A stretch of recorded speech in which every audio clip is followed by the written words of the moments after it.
What's up everyone, Curtis here from Everything Entrepreneurial. In this episode I'm speaking with Dan Potts from TCC. That and more coming right up. Real people, real stories, real conversations. This is Everything Entrepreneurial, a podcast dedicated to entrepreneurship. Whether you're a seasoned pro or just starting out, this is a place for you to learn from the experts, hear inspiring stories and gain valuable insights to help you on your business go to the next level.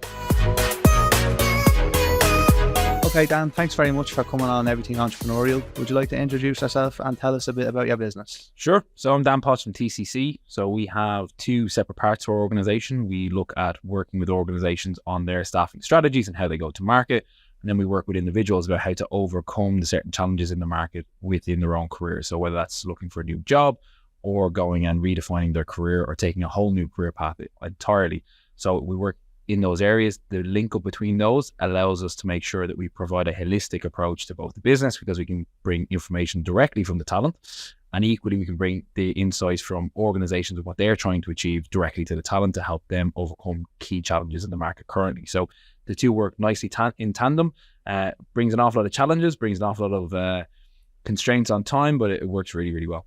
Very good. And what made you get into this business? Why did you start TCC? It's a great question. The big thing for me, I think, was I worked in the recruitment realm for some time. I've worked internationally, I've worked domestically. And for me, I just don't feel that it represents businesses in the right way. And I don't feel that candidates are represented in the right way. So TCC originally started out as the career coach. And ultimately what that's about is helping people thrive in their own career. So we've kind of made it our mission to connect hidden talent. And what we mean by that, connected in talent with organizations and opportunity, and help bridge that emerging skills deficit that's in the market. So what we want to do there is highlight to the fact that with all of the automation and systems that are now in place in the market, it's actually, well, helping businesses move forward. It's also causing them to stop good candidates getting through the necessary steps to get in front of human eyes, if you like, because maybe they don't know the exact steps to take. There's not enough information about each individual process. So it's helping organizations realize that and make them more simplistic, and helping individuals overcome those challenges in the meantime. So for me, that allowed us to really make sure that people weren't falling by the wayside. Good talent and good individuals were able to take the necessary steps in their career without facing these huge challenges or building up certain blockages in their own mind that they're not getting where they need to be because of one thing or another. So it's, and ultimately it allows us to help people on a day-to-day basis. So it made an awful lot of sense to me. So what services do you provide for the individual to help them get to the job that they want? So it depends on the individual and what their overall objective is. But if someone's looking to change their career entirely, a lot of the time that's figuring out what they want to do. Some people really thrive for some time in the respective career and then decide, actually, I fell into this, or I was pushed into this, and I don't really want to do this. So we then backwork that with them to understand really where their passions lie, what they're good at, what the market necessarily needs, where the opportunities are, and what would give them the right balance between, in terms of earning potential and the type of lifestyle they want to lead, and making sure that that all culminates in one aspect. And then from there, we put the strategies and the tools in place, like CV, LinkedIn, cover letters, giving them necessary interview strategies, and then how to actually negotiate offers, which often people don't realize you can and can't do, and what you can negotiate on and everything else. So ultimately, we give them every single step along the way to either redefine their career or to go and find the next step in their career. Fantastic. And walk us through how you help businesses with their recruitment. So an awful lot of businesses now would have what's called ATS, or applicant tracking systems. It's an automated system that sits between them and candidates, let's say, so where they advertise their jobs and everything else. So one of the big things that we work on is looking at that end to end. So their talent pipeline, how is it that they go to market in terms of advertising their jobs?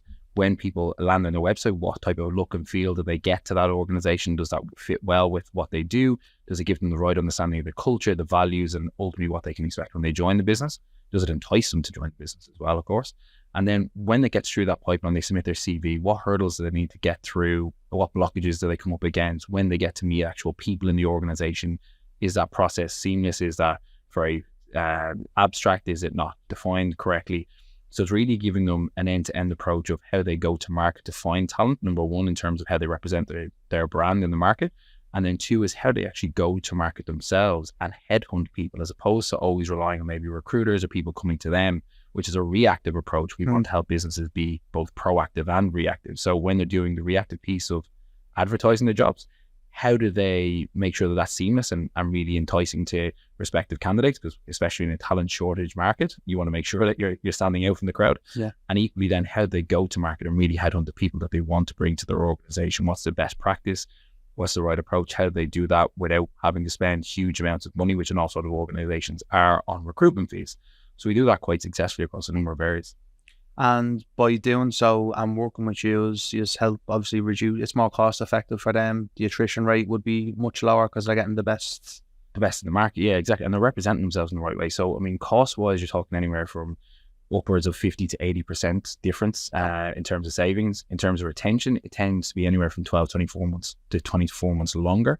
And the reason for that is because what we've given them at the outset is an understanding of the organization, why they should join, what are the compelling factors around that business, does that align with their values? So ultimately what happens is, in the same way we work with individuals, it's not about having hundreds of thousands of people apply to your website. It's actually about having the right people apply, which leads to more success and less time spent, which ultimately leads to a higher return on investment. Yeah. So because we take those critical steps, it means that we're in some cases turning people off applying for that role, but you're only enticing the people that will be aligned to it. So your success factors are actually much higher. Yeah. Okay. And what have been like the biggest challenges for you setting up TCC? Like what obstacles have you had to overcome? Quite a few. There's a change in the dynamic because things have always been done that way. Inevitably, people think that's the way it should be done in terms of standard recruitment rates and no win, no fee kind of approach of percentages and all that sort of stuff. And that's fine. That makes sense. But ultimately what we do is more on the consultancy side and help organizations understand that in a better way. And then we can demonstrate that. And sometimes that means that we follow the old approach just to demonstrate how much that cost versus how much we would charge if we did it in the TCC way and show them the savings. And that tends to work really, really well.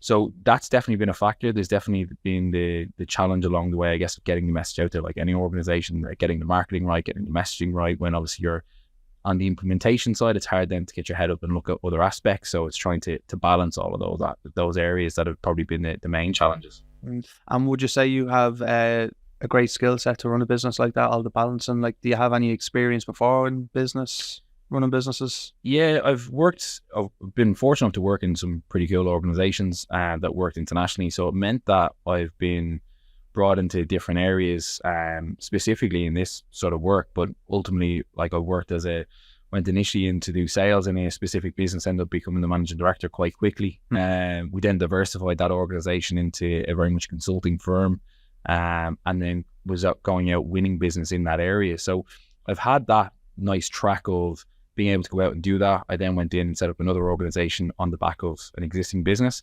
That worked really, really well, going to market, seeing the strategies in place, getting to test out those different areas. And ultimately, they just kind of gave me the opportunity to go and do it, which is brilliant, and left me to it nearly in terms of filling out that white space. So doing those sorts of areas helped me really shape what I wanted to do and also understand where the gaps are in the market and where the market is in the gaps, I guess. So making sure that I align myself correctly to what's needed in the market while also kind of staying true to what I want to do, as opposed to falling into a simple trap of maybe falling into what a lot of others have done in the market when it comes to, let's say, consulting in the recruitment space, whatever that may be.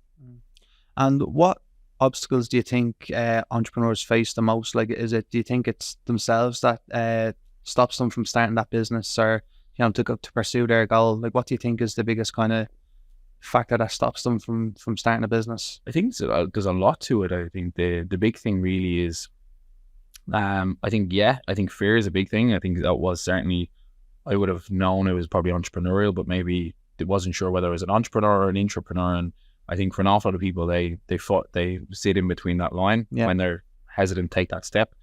So I was able to build a business within a business, but would I be able to build a business on my own?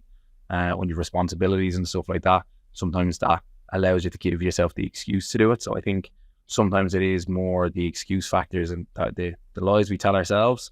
So that's probably why it took me a little bit more time to do it then, as opposed to when I could have done it previously. And also I think a lot of time it's timing as well, of when you feel you're ready to bring something to the market, that you do have something that is unique or that you can add more value than maybe others can in that respective field. And knowing I think a lot of the time for me, it's always about understanding something, mastering it, and then improving it.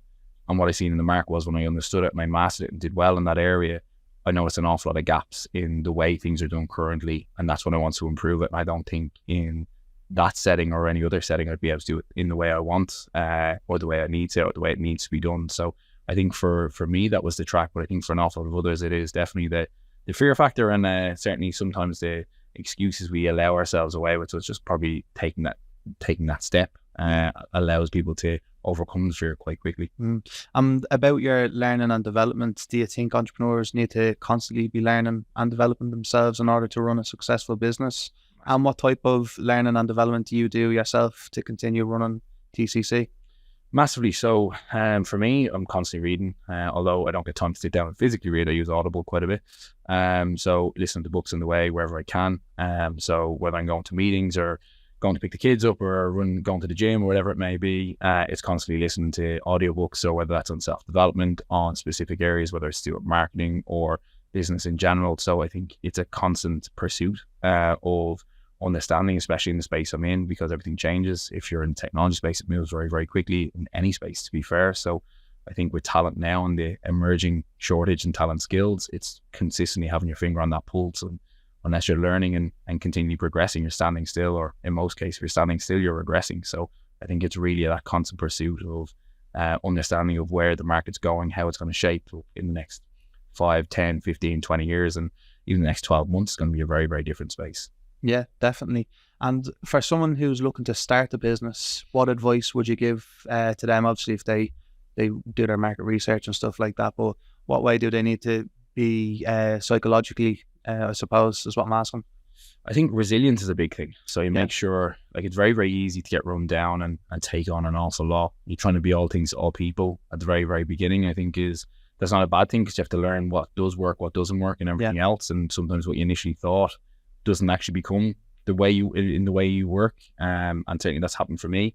I think the big thing is knowing that that's just part of the journey, and just making sure you look after yourself and prioritize your own time, I think, is the big thing. And that's really difficult if you've got, responsibilities or kids and stress and people wanting everything from you at all times. But I think the big thing, if you prioritize your own time, it'll allow you to manage that, because resilience is going to be the biggest factor to it. So Dan, tell us, how many staff do you have at the moment?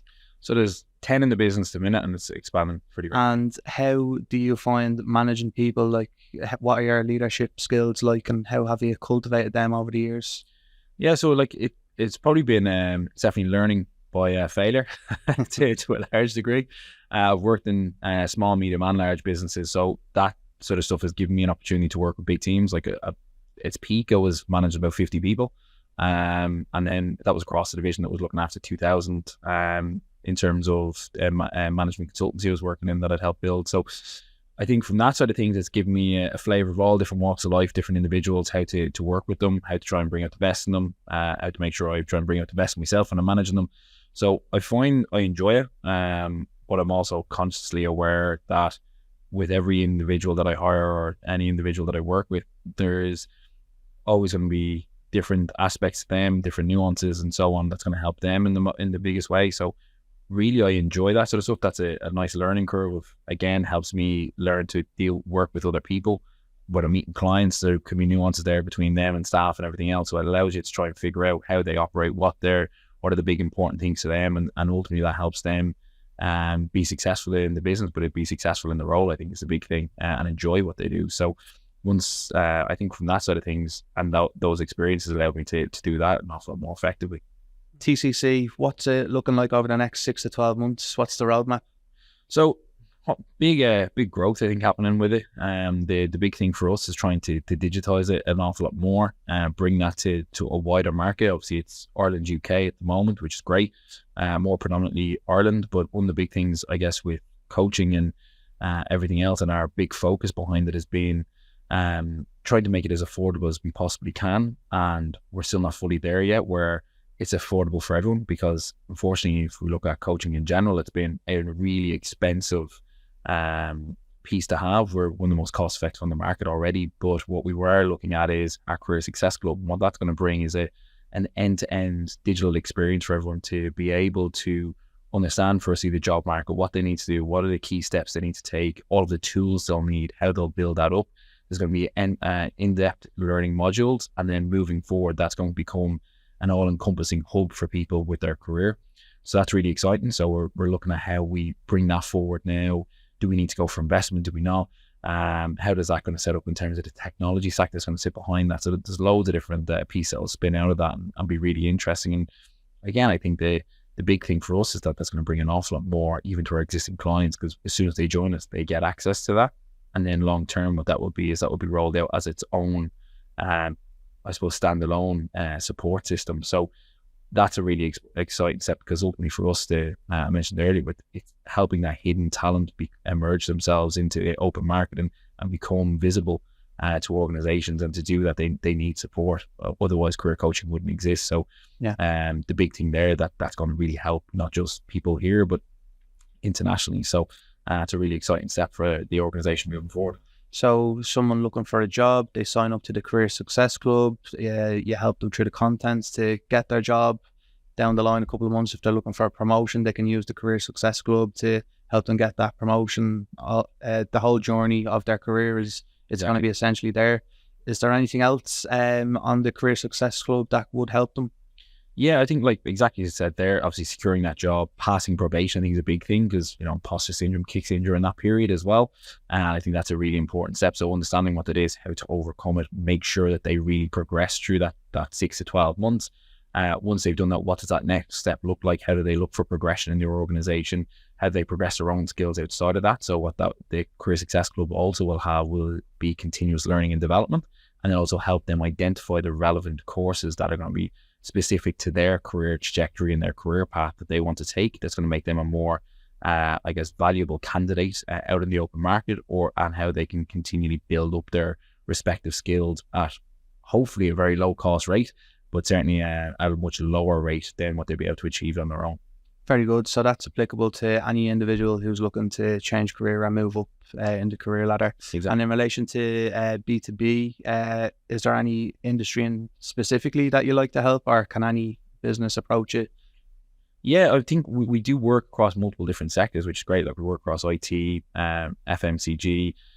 I think really for us, there's a huge amount of support needed around the retail and hospitality sector. I think it's just a market that went through a very challenging period over the last few years. And I think from that side of things, the strategies have been disrupted because there's so much change, or people leaving the sector, or coming back into the sector and everything else. So I think that's a big area for us that we'll be focusing on, as to how we can help them. IT equally, I think there's an awful lot more responsible hiring to be done, given what we're seeing in the market currently. So we're working with a number of organizations around that and how they continue to grow in the right way. And what is responsible hiring? A couple of factors to it. I mean, in terms of, we look at an awful lot of way organizations are set up now, the responsible hiring side breaks down to obviously their diversity and inclusion and how they break that out. And organizations still aren't on that track, even though they may have a strong leadership team. An awful lot of the overall percentage of their hires aren't broken down evenly, or not even close. Equally, it's about when they go to market, how they go to market. We're seeing an awful lot of people being made redundant and everything else. And of course, that's part of the evolution of certain organizations. But when it's happening in this quick fire period, or with the organizations who really went to market and ramped up their recruitment strategies for that period to capitalize on a specific time frame, what they've done is they've disrupted the whole market, changed the whole wage structure, and now they're kind of backing away from it, which has now caused people to be at a much higher pay grade than maybe was required in the market. And when they go back out into market, when they've been now made redundant, what their expectations are much further away than what organizations can actually afford to pay for them, hence why they're being made redundant. So they've created this imbalance in the market now that's going to have to be corrected over time. But what that will mean is, for the candidates that get released out into the market, some will be fine and get jobs very, very quickly. Others will struggle because their expectations are here, the market's here, and ultimately there's an influx of candidates, and the two of them have to now come back level.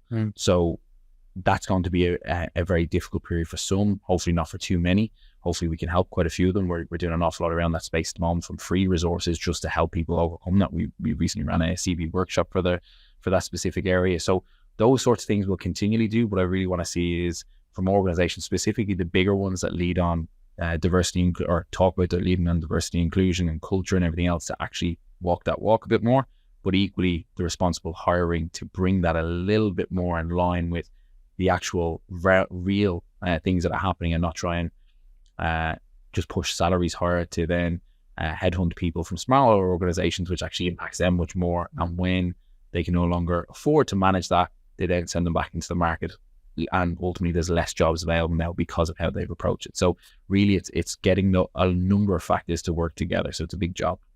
How can organizations get in touch with you to assist with that? So they can reach out to us straight away on success@thecareercoach.com. We work on both aspects. Our team will pick that up from there, whether it's an individual looking to take that next step or change their career, or whether it's an organization looking to hire a little bit more responsibly. Brilliant. Well, Dan, once again, thanks very much for coming on the show. I appreciate it, and I wish you all the luck in the future. Much appreciated. Thank you very much for having me.